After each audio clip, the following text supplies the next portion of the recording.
Սույն գործի մասին հաղորդագրություն առաջին անգամ տարածեց գլխավոր դատախազությունը անցած գարնան։ Համաձայն հաղորդագրության Մայրաթորի սեփականությունը ենթարկվել է ապօրինի վաճառքի, որը քրեորեն պատժելի է Հայաստանի Հանրապետության քրեական օրենսգրքի 308-րդ հոդվածի առաջին մասի հատկանիշներով, որպես պաշտոնական դիրքի չարաշահում։ Հիշեցնենք, որպես ապօրինի գործարքին օրինական ուժ տվող անձիկ ներկայացվում են Գյումրիի քաղաքապետարանի եւ պետական կադաստրի երկու շարքային աշխատակիցներ, որոնց ձևակերպմամբ էլ նախկին սպայի տան այսօր հայորդաց տանը պատկանող որոշակի տարածք ձևակերպում էր ստացել որպես Գյումրիի փոխքաղաքապետ Գագիկ Մանուկյանի որդու սեփականություն։ Այս ամենը մարտ ամսին, որից հետո կողմերի միջև տեղի ունեցավ հաշտեցում եւ քաղաքապետարանի կողմից ճանաչվեց հիշյալ տարածքը որպես Շիրակի թեմի սեփականությունը։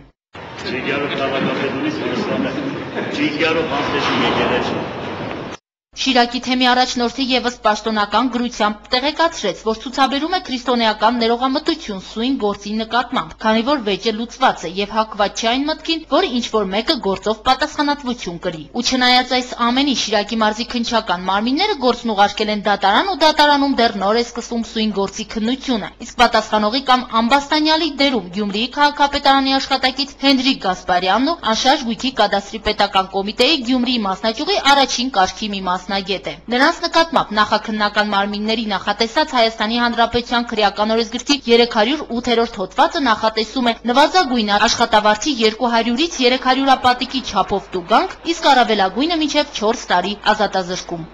Քրիստինա Մկրտչյան, Համբարձում Պապոյան, Գալանյուս։